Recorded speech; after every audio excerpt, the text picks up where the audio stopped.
Today we're going to discuss the convenience stores in Singapore. I find it quite interesting because in Singapore I can only see 7-Eleven and Cheers. Like, why would it be the case? Because I found that Singapore is supposed to be a good market because it's dense and then people are willing to spend money, and you can see the convenience store, mom and pop store everywhere. So why would it be the case? I think for Singapore, yes, we do have a population that is able to spend, and we have very high foot traffic in a lot of areas. But one thing about Singapore is that our population isn't really growing much. So the demand for it's also, there's not a lot of runway for convenience stores to grow. And another thing is you also have to remember that we don't have as much space. So for a lot of the convenience stores, if you want to have like your purpose is to be convenient, so you need to be somewhere which is very accessible for most people. And given the limited real estate space we have, it is also very difficult for many of the convenience stores to also set foot in Singapore.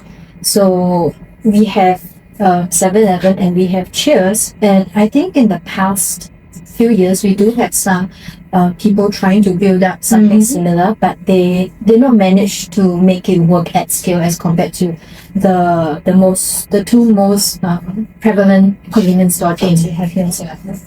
So besides from population, the other reason is that the rent and labor cost here is very expensive.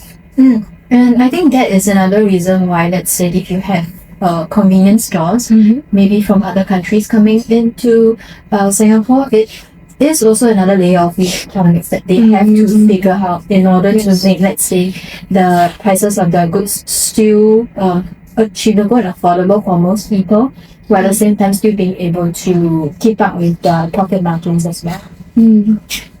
Okay, so next question is about this model. So from my understanding is that convenience store, they mostly just sell food and drinks. Then how do they make profits from just selling these products? So for most convenience stores, I think, yes, selling beverage, snacks, and maybe other food products or other general use products, it is part of their business model and how they make money. But there's also deeper layers that most people like you and me don't really see on the surface.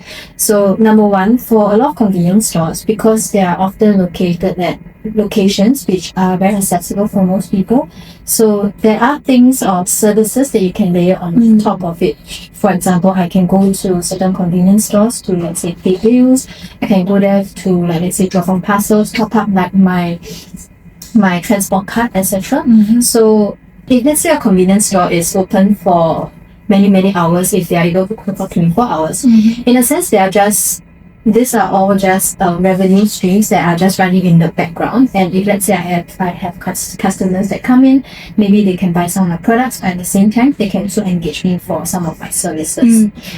Wow, I didn't know you can drop off the parcel and collect parcel from the convenience stores. So I think for Singapore, maybe for most convenience stores, they likely do not all of them have this kind of services, but convenience stores like 7-Eleven in Japan, they often serve their parcel pick-up points and parcel drop-off points, or even letters. So this is additional services that many of these convenience stores actually serve for their customers as well. Interesting. So basically is that convenience store, they already have the place for 24 hours. So besides from selling products, they will add in a lot of other business that can bring them money.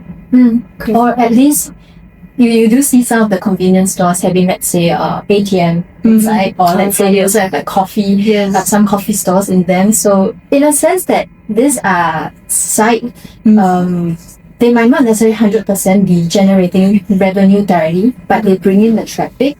And for example, if, let's say, I am a coffee chain that I have my kiosk inside a convenience store, there is some form of partnership between, like, the coffee chain as well as the convenience store that allows the convenience stores to take a cut out of the coffee sales.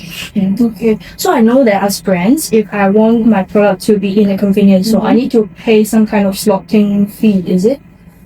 So I think for most consumers, right, as the convenience store, I would try to get brands, or let's say maybe pay brands, or I stock the inventory to have the brands put up in my convenience store.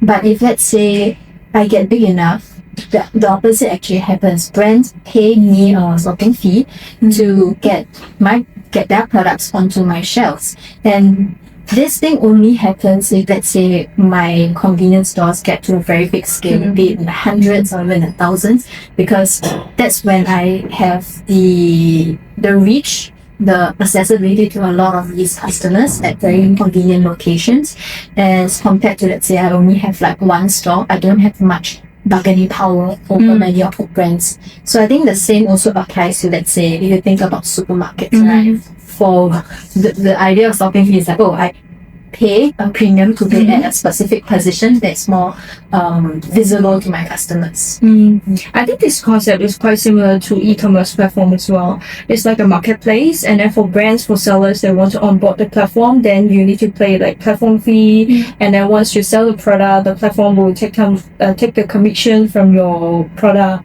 like that. So maybe e-commerce platform, this concept is they learned it from the like traditional offline retail. The shelf, the typical shelf commerce that we are referring to. So today we discussed about 7-Eleven and Cheers. So is there any possibility for other players, maybe from China, from other Southeast Asia countries, they enter Singapore, this market? So you mean a different convenience chain that comes in, right? I think there are reasons that this can work, and I don't think we should close the door for newcomers to enter. But I think there are also a lot of reasons why this might be a lot harder than what it seems. We mentioned some of the reasons earlier, which includes the limited growth runway in Singapore, the rental cost, the legal cost, and we actually explored a lot more perspective in our latest Substack article that we will link in the comments. So if you are interested in finding out what are the deeper layers behind why another convenience store chain might have some difficulties expanding further in Singapore, do check it out. Yeah, links in the comment.